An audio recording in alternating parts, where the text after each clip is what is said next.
ये class 9th की new NCERT की साइंस बुक का चैप्टर है और इस चैप्टर के एक्सरसाइज का सॉल्यूशन पार्ट 1 में अपलोड कर दिया है।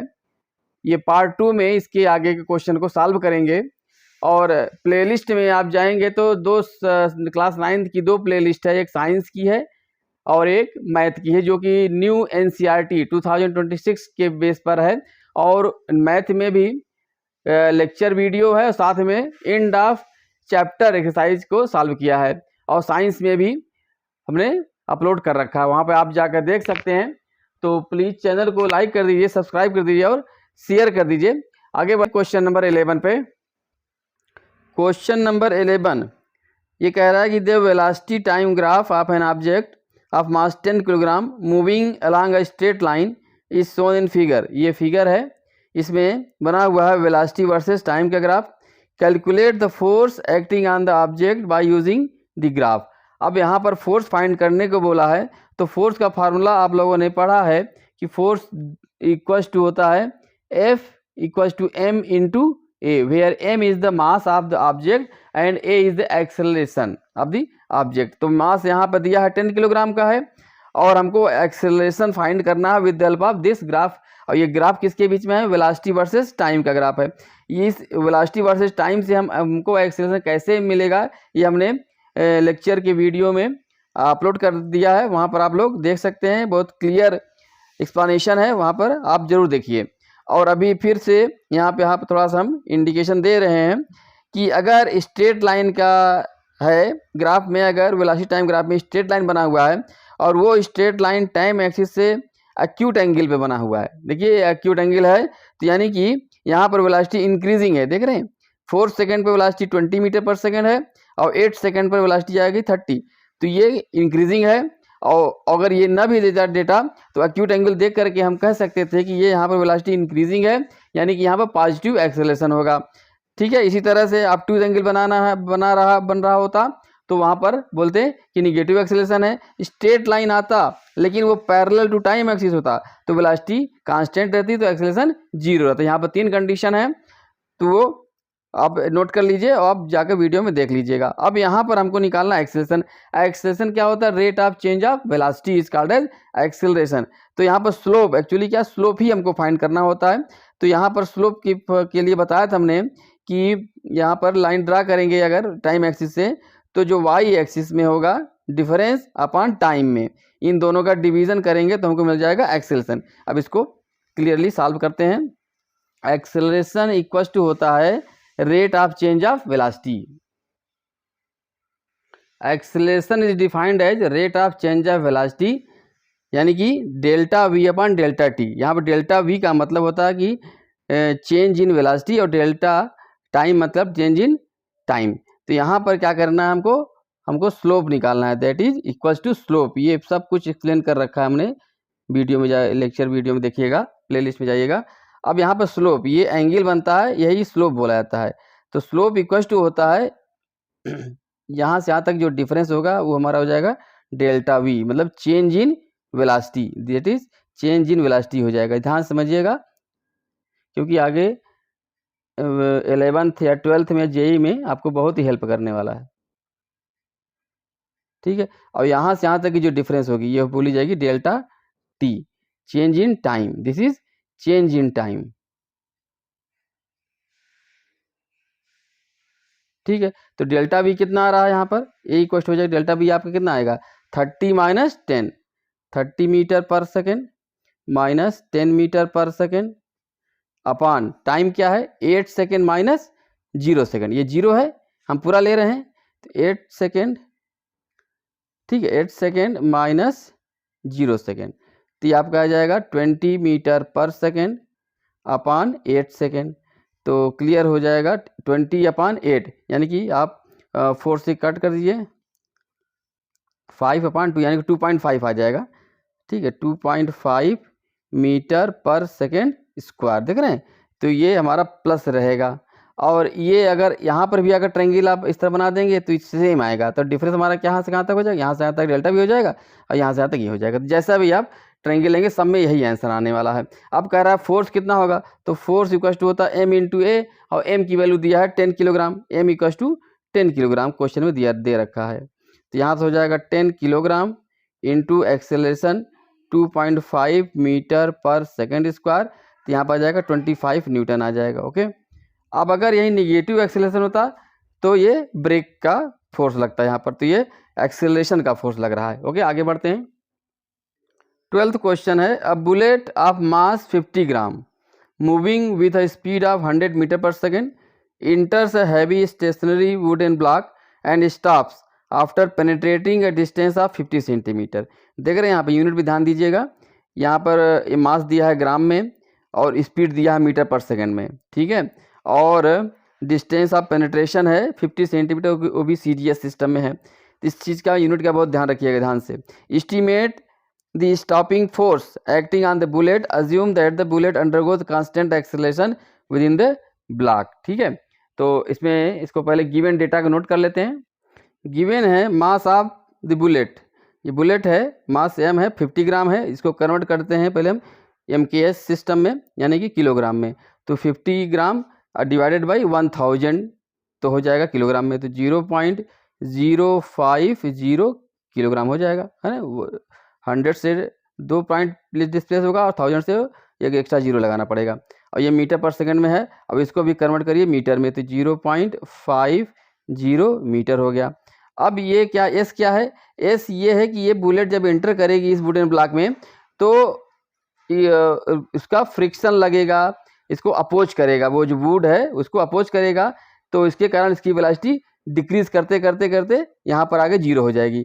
तो यहाँ पर ये पेनिट्रेशन हो रहा है कि कहाँ तक वो अंदर तक पेनिट्रेट किया है, वो डिस्टेंस कितनी है, S है, S इक्वल टू 0.5 मीटर तक वो जाकर के रुक जा रही है। तो इस पॉइंट पर उसकी जो वेलोसिटी हो जाएगी, यानी कि ये इनिशियल वेलोसिटी है, यानी कि क्या हो जाएगा हमारा U हो गया है। ओके, ये U हो गया फार्मूले में, जो काइनेमेटिक्स का फार्मूला, ये आखिरी में V कितना हो जाएगा हमारा, V इनिशियल, तो यहाँ V फाइनल कितना हो जाएगा, V इक्वल टू 0 हो जाएगा। ठीक, अब हमको निकालना है कि कितना फोर्स वो एग्जर्ट किया wooden block on the bullet, तो उसके लिए हमको एक्सेलरेशन निकालना पड़ेगा। तो एक्सेलरेशन हमको क्या क्या मिल गया है, हमको मिला है U, इनिशियल वेलोसिटी दिया है कितना 100 metre per second, final velocity 0 metre per second, ठीक है, और S दिया है डिस्प्लेसमेंट यानी कि 0.50 मीटर, ये दिया है। इसकी हेल्प से हमको क्या निकालना है, A निकालना है। ओके, तो कौन सा फार्मूला यूज होगा आपका, फर्स्ट तो यूज नहीं होगा क्योंकि उसमें टाइम है, V equal to U plus 80, second S equal to, उसमें भी टाइम है, दिया नहीं है, और थर्ड है V square equal to U square plus 2, यानी थर्ड इक्वेशन यूज होगा, तो V square equal to U square plus 2AS। तो यहाँ पर रख लीजिए, ये 0 हो गया, ये 100 का whole square plus 2 into A into 0.50 metre, तो यहाँ से आपका आ जाएगा A आ जाएगा। अब देखिए ये इधर डिस्प्लेस होगा तो माइनस में आएगा ही आएगा, और माइनस में हमको इसको ये हम लोग एज्यूम मतलब मान भी रहे थे कि माइनस ही आएगा, क्योंकि वेलोसिटी क्या हो रही है, डिक्रीज हो रही है, तो एक्सेलरेशन विल बी रिटार्डेशन, यानी कि निगेटिव एक्सेलरेशन ही आना चाहिए, वो आ रहा है यानी कि सही है। ठीक है, अपान 2 इंटू 0.5 मीटर कर दे रहे हैं। ओके, तो ये हो जाएगा माइनस, अब यहाँ पर 100 इंटू 100 करेंगे तो 2 से डिवाइड करेंगे तो ये हो जाएगा आपका 50 इंटू 100 हो जाएगा, अपान 0.5 है, देख रहे हैं ना, 2 से डिवाइड करेंगे तो 100 इंटू 100 रहेगा, तो एक 100 हो जाएगा 50, दूसरा 100 एज कर दिया, अब 0.5 है, तो इसको 0.5 को क्या करेंगे 5 कर दीजिए और ऊपर 10 से मल्टीप्लाई कर दीजिए, ठीक है ना, 5/10, 10 ऊपर चला जाएगा। अब इसको कट कर दीजिए, ये हो जाएगा 10, और बाकी आपका हो गया आंसर आएगा 10 इंटू 100 इंटू 10, तो यह हो जाएगा 10 टू द पावर कितना, माइनस कर लीजिए, 10 टू द पावर मत लिखिए, तो ये हो जाएगा 1 के आगे 2 3 4 जीरो लगा दीजिए, metre per second square, 10,000 minus 10,000 metre per second square, या minus 10 to the power 4 metre per second square का ये एक्सेलरेशन नेगेटिव लगेगा। तो फोर्स कितना हो जाएगा, applied force by the wooden block on the bullet, तो वो हो जाएगा F, applied force equal to हो जाएगा M इंटू A। तो M क्या हमारा है, M है 0.5 kg, 0.05 kg into minus 10,000 metre per second square. ठीक है, तो 10,000 है, तो यहाँ पर 2 जीरो यहाँ पर कट जाएगा, 100 से बचेगा 500 आ जाएगा। 500 न्यूटन का फोर्स लगेगा नेगेटिव डायरेक्शन में। और नेगेटिव क्या दिखा रहा है, इसको अपोज करेगा, यानी कि इसको इसकी वेलोसिटी को अपोज करने के लिए नेगेटिव 500 न्यूटन का फोर्स अप्लाई होगा। ओके, आगे बढ़ते हैं। टेंथ क्वेश्चन देखिए, an S footballer converted a penalty shot by kicking the football with a speed of 108 kilometre per hour. Unit भी ध्यान दीजिए, मतलब उसने फुटबॉलर ने क्या किया, पेनाल्टी शॉट में किक किया, किक करने के लिए वो फोर्स लगाएगा और उसकी वेलोसिटी जो बॉल की हो गई 108 किलोमीटर पर आवर के आवाज़ से वो किक कर दिया, मतलब उसकी किक करने के बाद उसकी वेलोसिटी इतनी हो गई। The estimated force they imparted was 800 Newton. उसने अपने फुट से जो फोर्स अप्लाई किया किक करने में वो कितना था, 800 न्यूटन था। The mass of the football दिया है 0.4 kilogram. Calculate the time of contact between their foot and the ball. अच्छा, मतलब फुट और बॉल में कितने टाइम कांटेक्ट रहा ये हमको फाइंड करना है। ओके, गिवन द डेटा है, mass of football m equal to 0.4 kg, applied force by the foot on the football ये दिया है 800 newton. Velocity of football after kicking, जब किक कर दिया उसके बाद जो वेलोसिटी गेन हुआ फुटबॉल में वो हो गया 108 kilometre per our. Time of contact हमको फाइंड करना है। तो सबसे पहले यूनिट पे ध्यान दीजिए, 108 किलोमीटर पर आवर है, इसको मीटर पर सेकंड में कन्वर्ट करते हैं। We have to multiply this by 5/18। ये हमने बताया रखा है, आप उसको देख लीजिएगा कैसे होता है। तो 108 इंटू 5/18 करेंगे तो 18 1 जा 18, 18 6 जा हो जाएगा, यहाँ हो जाएगा 30 मीटर पर सेकेंड आ गया। ठीक है, अब ये फुटबॉल है तो किक करने के पहले इसकी वेलोसिटी क्या थी, 0 थी बिफोर किकिंग, और जब किक लग गया फोर्स अप्लाई होने के बाद इसकी स्पीड हो गई v हो गई। पहले u 0 स्टेट, इसकी जो कंडीशन थी, जब पेनल्टी होता है तो लाइन में उस बॉल को रख दिया जाता है, यानी कि इनिशियल वेलोसिटी कितनी हो गई, 0 हो गई, और जब किक करने के बाद उसकी वेलोसिटी हो गई v, तो इनिशियल वेलोसिटी भी हमको पता है क्या हो गई, 0 मीटर पर सेकेंड। ठीक है, अब हमको चाहिए एक्सेलरेशन, क्योंकि अप्लाइड फोर्स क्या है, f है, और सिंस f इक्वल टू क्या होता है, m इंटू ए, तो यहाँ से हम एक्सेलरेशन फाइंड कर सकते हैं। तो a इक्वल टू हो जाएगा F/m। f दिया 800 Newton, 800 Newton divided by m, m हो जाएगा 0.4 kg हो जाएगा। अब इसमें 10 से मल्टीप्लाई कर देंगे और 4 से डिवाइड कर देंगे हम, तो हो जाएगा 8,000/4 कर दीजिए आसानी के लिए। और इसका अब यहाँ पर न्यूटन पर किलोग्राम, अगर न्यूटन पर ध्यान देंगे तो आप नहीं निकाल पाएंगे, तो यहाँ पर एक्सेलरेशन की यूनिट क्या होती है, मीटर पर सेकंड स्क्वायर होती है, इसको आप आराम से ले सकते हैं यहाँ पर। तो ये हो जाएगा 2 कट जाएगा तो 2000 आ जाएगा, 2000 मीटर पर सेकंड स्क्वायर आ गया हमारा, 2000 मीटर पर सेकंड स्क्वायर का ये एक्सेलरेशन लगा यहाँ पर। अब हमको निकालना टाइम ऑफ कांटेक्ट, तो हम आ जाएंगे ये काइनेमेटिक्स के इक्वेशन नंबर फर्स्ट, यानी कि v equal to u plus A T, तो यहाँ से t निकाल आएगा, t इक्वल टू क्या हो जाएगा, v minus you upon A. v आपका है 30 मीटर पर सेकेंड, u है 0 मीटर पर सेकेंड, अपॉन ए मिल चुका है 2000 मीटर पर सेकेंड स्क्वायर। ठीक है, तो 30/2000 आ जाएगा, यानी कि 3/200 सेकेंड आ जाएगा, है ना, मीटर पर सेकेंड इसके ऊपर जाएगा तो कट जाएगा, 3/200 सेकेंड आ जाएगा।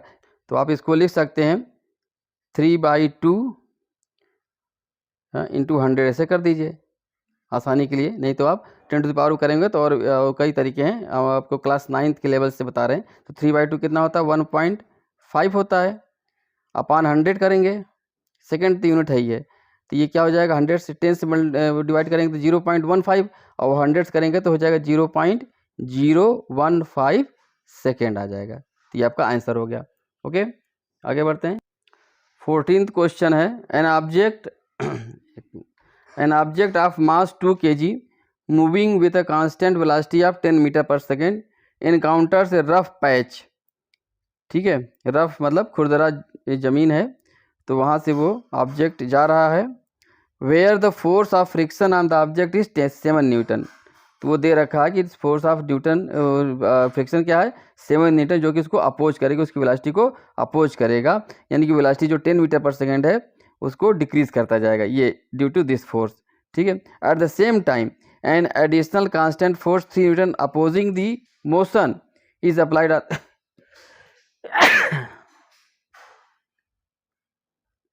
at the same time an additional constant force of 3 Newton opposing the motion is applied on the object। ठीक है, जो 7 न्यूटन लग रहा है फ्रिक्शन का, उसके अलावा 3 न्यूटन का एक और अपोजिंग फोर्स लग रहा है। अपोजिंग फोर्स मतलब जो उसकी जो मूवमेंट है, मोशन है, उसके जस्ट अपोजिट डायरेक्शन लग रहा है 3 न्यूटन का। तो मतलब टोटल जो अपोजिंग फोर्स है वो कितना हो गया 10 न्यूटन हो गया। इसके ध्यान रखिएगा।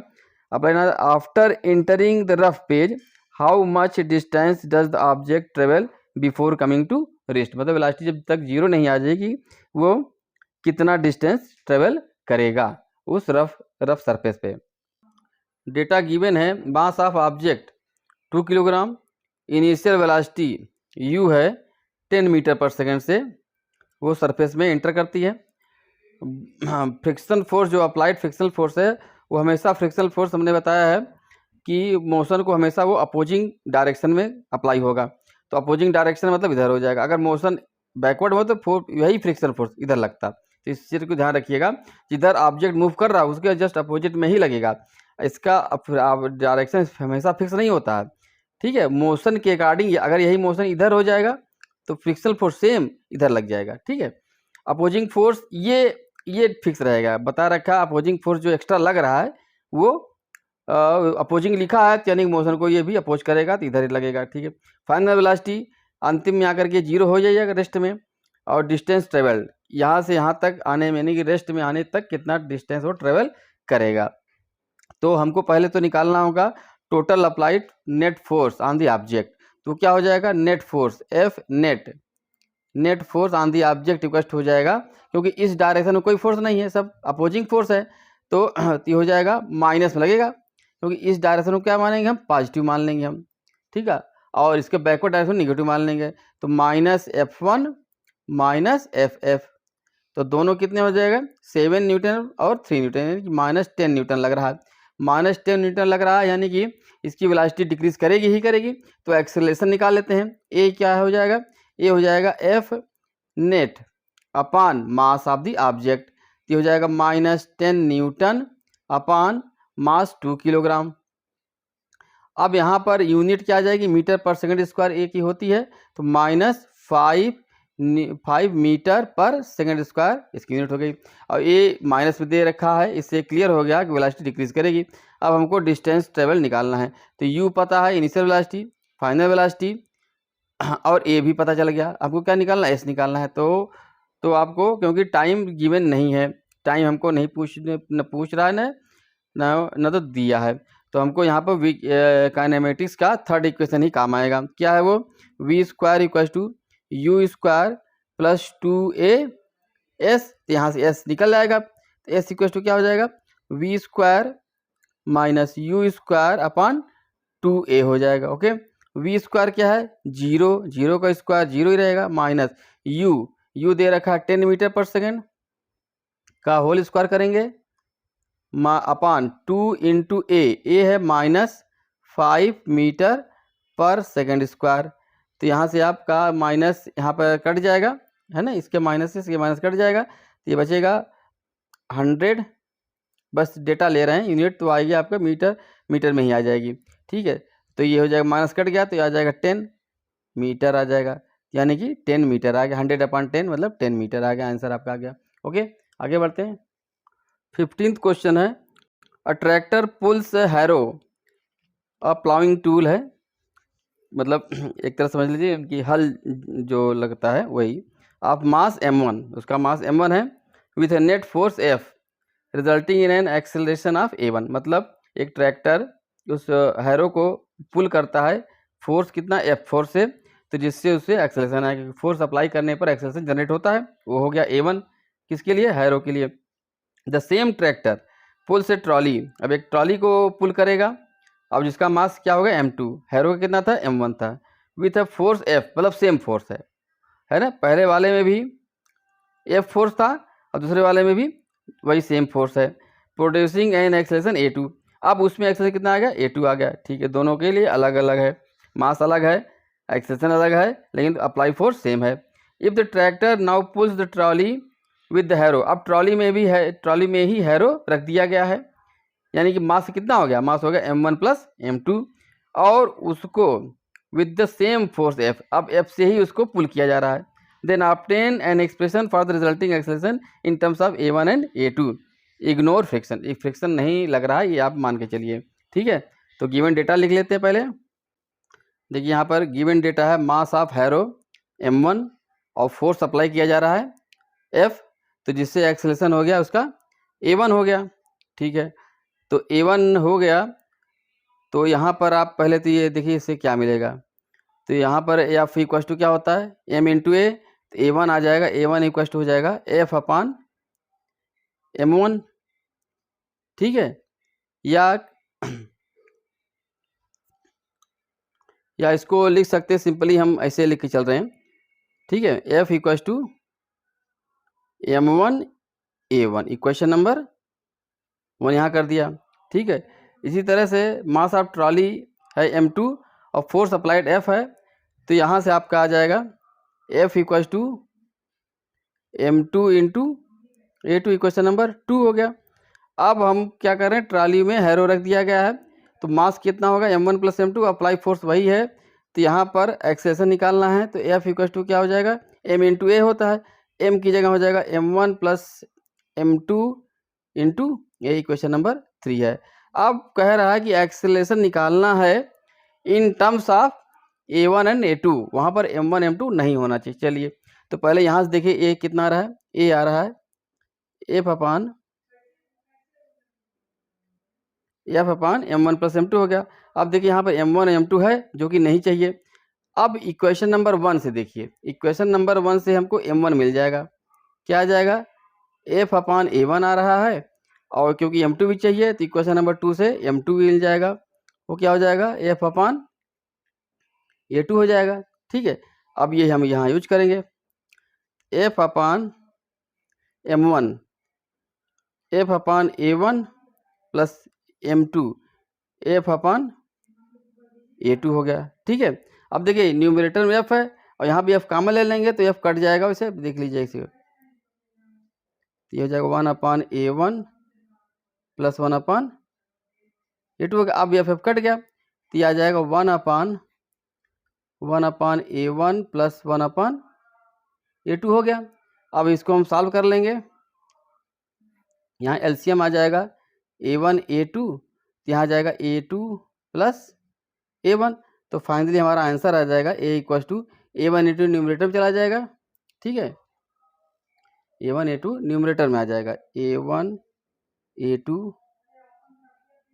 अपान A1 प्लस A2, ये आपका आंसर आ गया। ओके, अब आखिरी क्वेश्चन है 16th पे आते हैं। 16th क्वेश्चन है, when the pole of a bar magnet is brought close to a magnetic compass. ठीक है, ये मैग्नेटिक कंपास है। ठीक है, कंपास, इसी के पास एक बार मैग्नेट लाया जा रहा है, मतलब ये है the bar magnet and the compass needle. ये कंपास निडल है, ये कंपास क्या करता है कि डायरेक्शन बताता है कि नॉर्थ पोल और साउथ पोल के अकॉर्डिंगली वो अपने को अलाइन कर लेता है, जिससे पता चलता है कि नॉर्थ किधर है, साउथ। पहले शिप वगैरह में यही यूज होता था, अभी भी यूज होता है, प्रैक्टिकल में यूज करेंगे आप लोग 11th 12th में।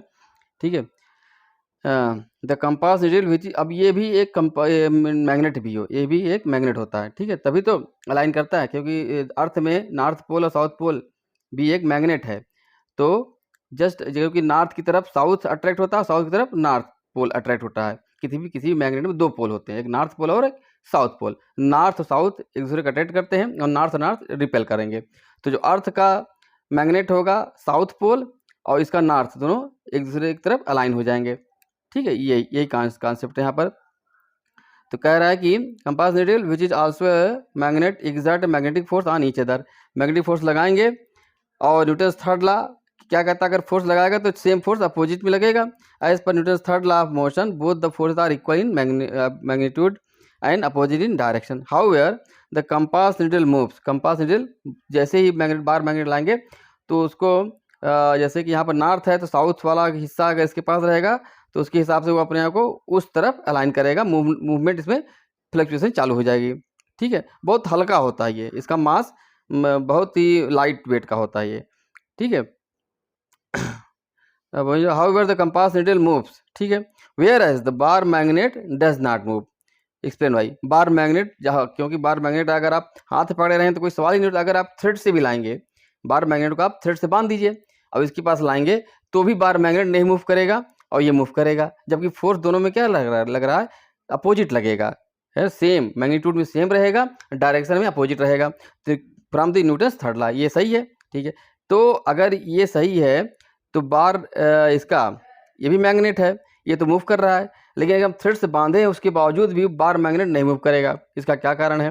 इसका रीजन सिंपल सा है कि एफ, मान लीजिए फोर्स लग रहा है दोनों में एफ, ठीक है, एफ अपॉन एम ही तो एक्सेलरेशन होगा, मूवमेंट के लिए एक्सेलरेशन चाहिए। सबसे पहले जब दोनों अलग अलग थे तो ये भी स्टिल पोजीशन में है और बार मैग्नेट भी स्टिल, यानी यू इक्वल टू 0। तो जब ए एक्सेलरेशन जनरेट होगा तभी तो उसमें वेलोसिटी गेन होगा। तो जब एफ लगा तो एफ अपॉन एम होगा, तो उससे क्या हुआ, ये मूव करना शुरू करेगा। और दूसरी बात ये है कि यहाँ पर नॉर्थ पोल साउथ पोल है, टार्क भी जनरेट होगा, तो वहाँ पर हम नहीं जा रहे हैं, तो एक्सेलरेशन लगेगा पहली बात। और एम क्या है, बहुत ही लाइट वेट का है, ठीक है, ग्राम से भी कम मिलीग्राम में रहेगा ये, तो उसके अकॉर्डिंग इसका एक्सेलरेशन क्या हो जाएगा, बहुत ज़्यादा हो जाएगा। और यहाँ बार की बात करें उसका वेट काफ़ी ज़्यादा रहेगा in comparison to this needle.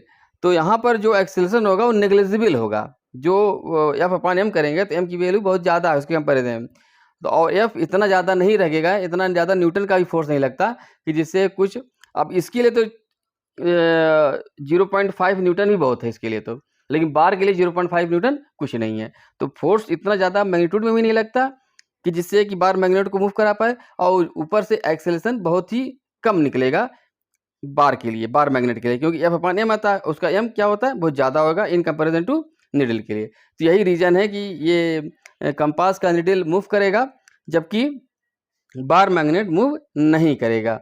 Okay, तो ये आपका एक्सरसाइज कंप्लीट हो गई, चैप्टर नंबर 6 फोर्स का चैप्टर है।